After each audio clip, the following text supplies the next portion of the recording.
¿Cómo le va a todos ustedes? Un placer compartir este espacio de feedback. Cada vez más nos siguen, lo pueden buscar ahí abajo, @idoyaga periodista, también feedback en Metro, a través de las redes se contactan con nosotros. Comenzamos con un escenario bastante competitivo y lo estamos viendo en las dos coaliciones. La coalición del oficialismo, que lo abordaremos en otro programa, y dentro de Juntos por el Cambio tenemos la línea de Patricia Bullrich, la de Horacio Rodríguez Larreta, donde cada vez más empiezan a afinar el lápiz en cuanto a propuestas que a ustedes les interesan, ¿no es cierto? Por eso en el programa del día de hoy, en la primera parte vamos a tener una referente de Juntos por el Cambio, de la línea de Patricia Bullrich, y en la segunda parte del programa vamos a lo macro. Y ahí ya en lo macro, con Federico González, vamos a hablar, bueno, qué es lo que pasa, qué es lo que ve él como analista y como encuestador, qué es lo que pasa en Juntos por el Cambio, con los libertarios, y en el ex Frente de Todos, que ahora cambió de marca. Pero esto lo ampliaríamos en instantes. Ahora sí, la estamos viendo acá en imagen, a Patricia Vázquez, precandidata a diputada nacional de Juntos por el Cambio. Bueno, Patricia, un placer que estés acá en el programa. Muchas gracias. ¿Cómo estás? Bien, Patricia, parece que tu nombre juega y se asimila al perfil de otra Patricia que se llama Bullrich. Sí, señor, por supuesto. Sí, pero yo no lo decía por el nombre, lo decía por tu capacidad de liderazgo. Tuviste en la función pública en la gestión de Patricia Bullrich, ¿no? Fui secretaria de Coordinación, Planeamiento y Formación, un nombre medio largo, Sí. pero era la secretaría que administraba los 4 presupuestos de las fuerzas federales y el presupuesto propio del Ministerio de Seguridad. ¿Qué área sensible el tema de seguridad, no? Terrible. Yo vivo en la provincia de Buenos Aires, Gustavo, vivo en Malvinas Argentinas, y el problema de la inseguridad y del narcotráfico es realmente preocupante, pero muy preocupante. El avance que tuvo en este último tiempo, ya te diría hace, literal todos estos años, ¿no? Estos 3 años de gestión, son narcoestados. Los municipios son narcoestados.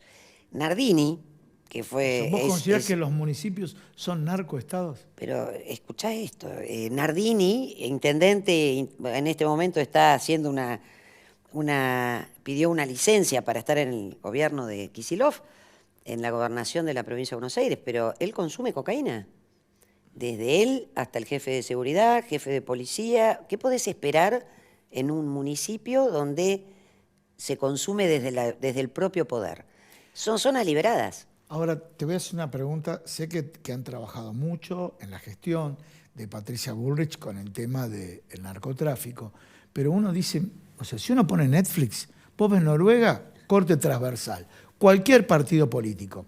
En Juntos por el Cambio, en Paraná hubo un caso. No quiero entrar a hacer contrapunto y demás. O sea, lo que a mí o a la población le genera de alguna manera... ¿Cómo puedo decir? Y ustedes están para eso, para levantarle el ánimo. Un desánimo lo podrán combatir porque vemos que es transversal. Juega en la política en el mundo, juega en nuestro país cuando hay más pobreza peor, porque utilizan a los chicos para el narcomenudeo y demás. Ustedes proponen a Patricia Bullrich manejando su perfil de liderazgo para trabajar ese tema, pero ¿tienen fe que esto como mínimo se puede reducir considerablemente? Bueno, lo hicimos. De hecho, lo hicimos durante la gestión en el Ministerio de Seguridad de Patricia Bullrich, lo hicimos. Claramente el narcotráfico y obviamente el crimen organizado, cuando ya lo dejaste avanzar como un yuyo, fue cooptando, y fue cooptando todo. Fue cooptando policía, fue cooptando jueces, fue cooptando política.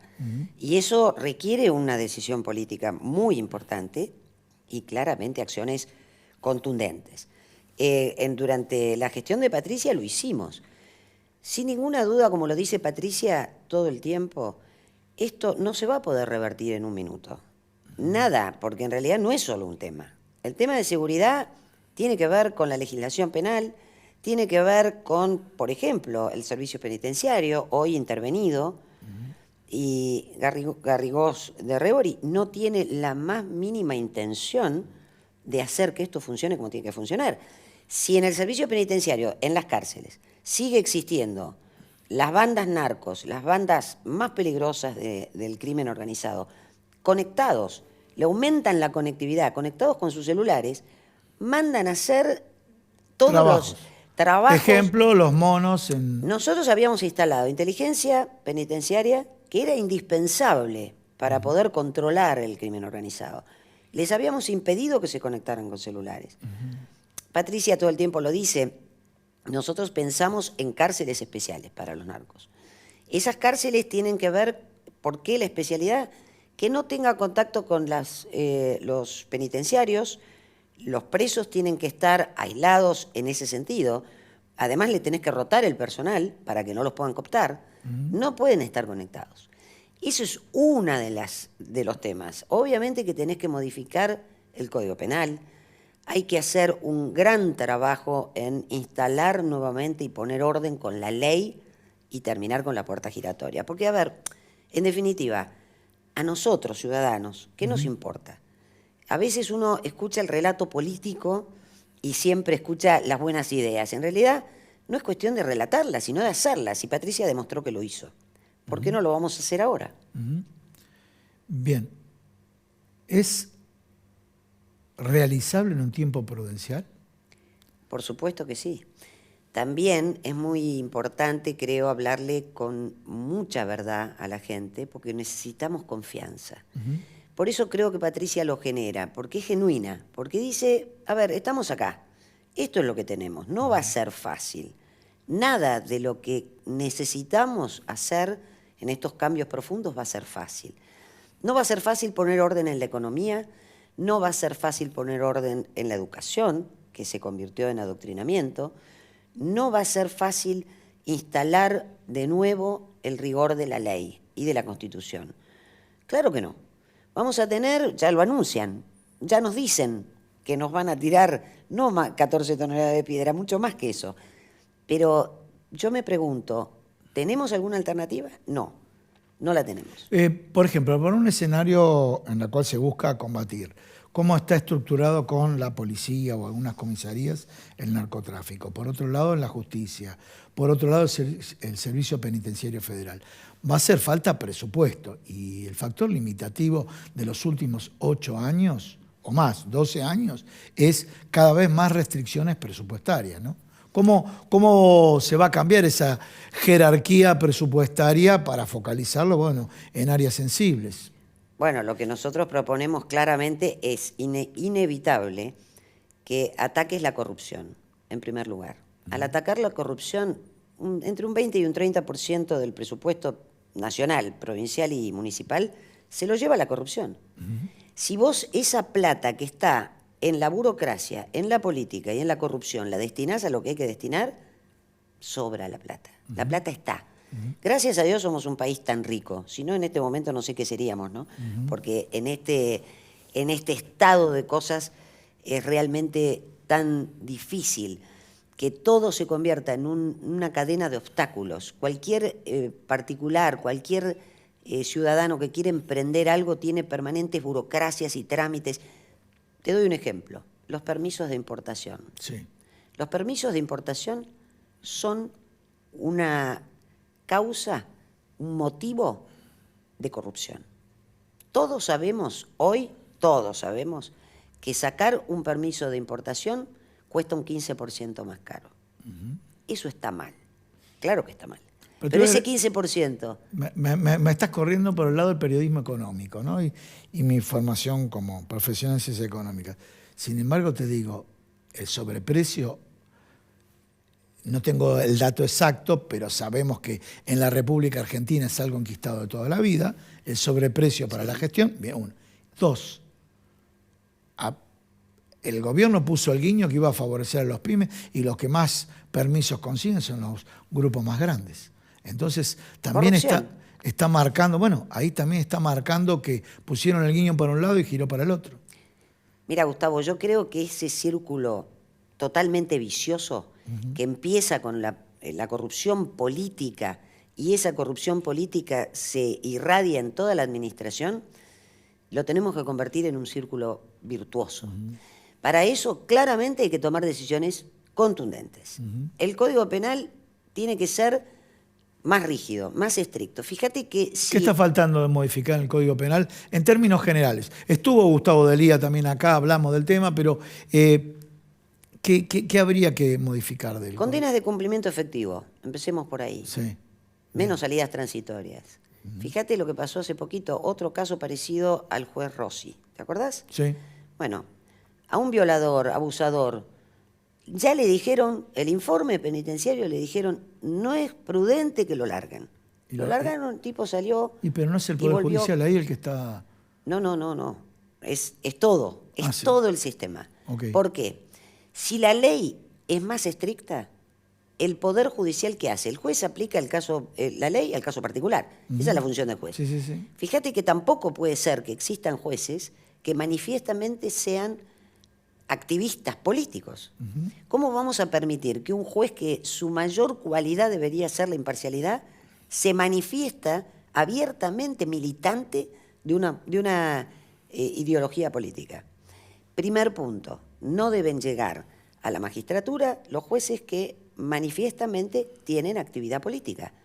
Eso debería ser un requisito, ya tenés una modificación que tenés que hacer. Y eso en el ámbito del Consejo de la Magistratura. Yo tengo un posgrado en magistratura. Eso empieza a sanear la justicia. Pero al mismo tiempo, vos tenés que decir, si el juez tiene que aplicar la ley y esa ley es más estricta, no puede haber un zafaroniano, porque va a tener que aplicar la ley estricta. No tiene ese margen enorme de discreción. Bueno, dale, no importa, soltalo. Así como soltaron 2.000 y pico de precios, o 3.000 fueron, ¿no? En pandemia. Y ahí andan por la calle. ¿No volvieron los que...? No volvieron. Siguen por ahí. Siguen por ahí. Es lo que está pasando. Te doy otro ejemplo. El tema de los motochorros. Sí. ¿Por qué te roban celulares tan fáciles? Porque hay un mercado negro para venderlos. ¿Por qué te roban las motos? Porque vos te fijás y entrá en Facebook, entrá en Instagram. Está públicamente en las redes anunciado canjeo moto talle M, que la llaman así, son las truchas, las afanadas, las robadas. ¿Talle M la llaman? Talle M, por un 38 milímetros. A ver, estuviste en una Secretaría de Estado, conocés, uno es muy ingenuo en este tipo de temas. Talle, bien, eso sería... Motos talle M son choreada. Las afanadas. Sí, dirían los cordobeses, choreada. Exactamente, bien. Como la que le sacaron a Balaquier cuando lo mataron. Entonces, conclusión, ir también a las redes. Absolutamente. Yo no entiendo todavía por qué un fiscal de la Nación, porque lo puedo hacer yo, lo podés hacer vos, lo podemos hacer cualquiera, se puede meter en Facebook y ver canjeo moto talle M por 38 milímetros, por ejemplo. Esto es un disparate. Pero mirá todo lo que hay que hacer. Pero vos no considerás que esto más allá, porque yo le pregunto a Patricia Vázquez, integrante Juntos por el Cambio, agarra, me va a contestar, por lógica no. Es el gobierno oficial, ¿sí? Pero de pronto me retrotraigo al radicalismo o cuando Raúl Alfonsín era presidente y digo, esto está enquistado, ya es estructural. Digo, ¿cómo se puede lograr? Porque, ¿a qué voy? Yo te mencioné un caso y no era para provocar, un caso en Paraná. O sea, el narcotráfico se mete en todo. Sabemos que la corrupción atraviesa todo. Acompaña inclusive, siempre sabemos que todos los poderes económicos acompañan al ganador. Suponiendo que gana Patricia Bullrich, ¿sí? Que vamos a decir que sí, bueno, suponiendo que gana, todos estos jugadores van a acompañar a quien gane, quien resulte ganador. Entonces, ¿cómo sacamos esta corrupción estructural? Yo creo que en primer lugar depende de la gente. Siempre termina dependiendo de la gente. Gracias a Dios vivimos una democracia, ya hace rato. Sí. Y esa democracia te permite elegir y te permite vencer de una vez por todas. Fíjate lo que está pasando en el Chaco, como lo que pasa hace tiempo en Formosa. O sea, poderes enquistados. Y que esos poderes enquistados hayan perjudicado tanto las estructuras culturales, como decís vos, porque ya se metió en todos lados. Bueno, yo creo que desde nuestro lugar como ciudadanos es basta, es decir, un basta y no resignarnos más a que eso sea como es y uno diga, bueno, el roban pero hacen. No, o sea, esa resignación como ciudadano tiene que terminar. ¿Dónde? En la urna. Y ahí apoyar y realmente después de, espero, y así para eso trabajo, que Patricia Bullrich sea nuestra próxima presidente, bueno, acompañar también, porque vamos a necesitar que la sociedad nos acompañe en el voto y que nos acompañe en estos cambios estructurales que tenemos que dar, porque van a ser, sin ninguna duda, resistidos por las mafias. Si vamos contra las mafias, vamos a ser resistidos, pero no hay otra. Bien, Esa es la clarísimo, manera. Patricia. Muchísimas gracias por estar en el programa. Gracias a vos. Señores, no se vayan, se quedan con nosotros acá en Feedback.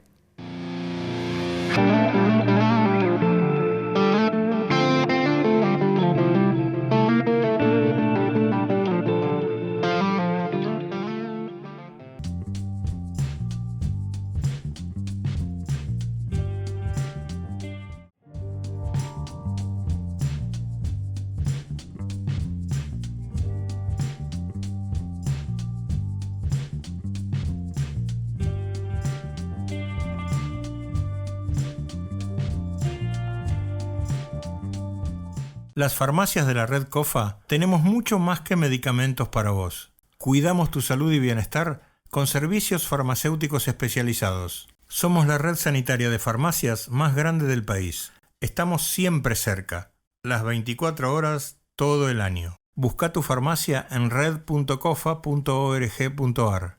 Confederación Farmacéutica Argentina.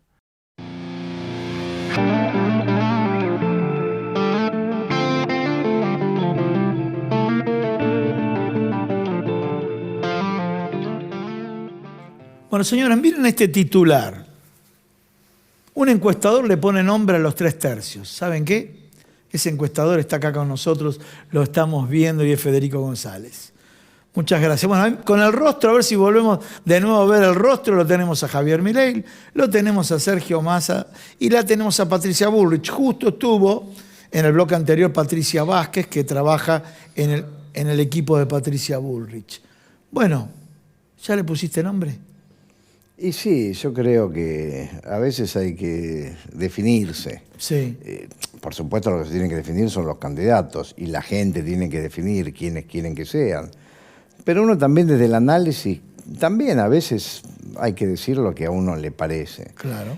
Por supuesto yo lo hice, tenía medio una introducción que es lo que Edward de Bono, que a vos te gustan esos autores de aquella época. Sí. Sobre creatividad, vamos a ver. Varios libros. Él tenía un concepto muy interesante que era la provocación operativa. Sí. Porque, viste, cuando uno enuncia algo, o es en modo de pensamiento en voz alta, que es una simple ocurrencia, o es en modo sentencia, o es en modo hipótesis de trabajo, que sería la conjetura. Sí. Y la provocación operativa es una mezcla de conjetura con que te manda un título. Bien. Viste, porque uno tiene su corazoncito mediático también. Obvio. Y entonces, te digo sinceramente, de esos 3 definiciones, hay 2 que me la juego.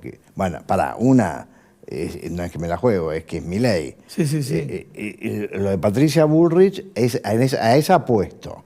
Apostás por lo que dicen. A ver, ni siquiera lo que decís vos. Lo que decís vos y un conjunto de encuestadores y consultores políticos. O sea que vos podés decir, bueno, esta es mi opinión, pero de alguna manera venís, ¿cómo te puedo decir? Ratificado porque otros están con la misma visión, ¿no? Sí, vos sabés que yo lo empecé a decir y además para nosotros hay una diferencia muy grande. 2-1. Patricia Bullrich cerca del 21% y Horacio Rodríguez Larreta no llega a 8. Pero ya que te metiste en el tema de Patricia Bullrich, sí, y justo en el bloque anterior, que bueno, una de las referentes, Patricia Bullrich, estuvo acá en el programa. Pero la pregunta que te hago es, Patricia Bullrich mide mucho para las internas y también mide mucho en caso de un balotaje o triunfo directo, o solamente mide mucho para las internas? Ambas cosas. Yo creo, pero además te digo por qué. Bueno, primero que mide mucho en general, porque en el primer puesto está empatada con Milei. Es decir, sacamos los partidos, bueno, Milei yo lo llegué a tener en 24 y monedas, y ahora lo tengo en un empate técnico, el primer puesto con Patricia Bullrich. Pero además, lo que yo creo que conversé con vos hace unos días, para mí el análisis político se está olvidando de algo, porque dice, bueno, el Frente de Todos se pelean, y Juntos por el Cambio, mirá, estuvieron a punto de romper. Yo en ese artículo decía, sí, mucho chisporroteo, pero no van a romper. No van a romper, ahí va a haber una interna y democráticamente va a haber una triunfadora que yo creo, con mucha convicción, va a ser Patricia Bullrich. Y ahí va a aparecer una líder emergente. Entonces, ante eso, es decir, no es lo mismo Milei ante dos, digamos, adversarios, espacios adversarios que se pelean, que Milei contra un adversario que ordenó su interna y tiene una líder emergente, y bueno, después no sé qué va a pasar al frente. Entonces ahí... Bueno, dijo Patricia Bullrich, dijo hace unos días, si tengo que llegar a hacer nuevamente ratifico un acuerdo con Milei, lo hago.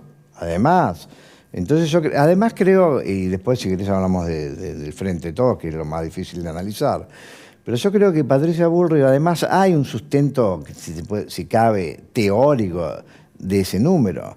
Es que para mí es la que mejor representa en este momento la oferta para la demanda más importante de la sociedad. Para mí la demanda más importante de la sociedad es que haya orden, que es lo que de alguna manera, entre comillas o no entre comillas, vende u ofrece Patricia Bullrich.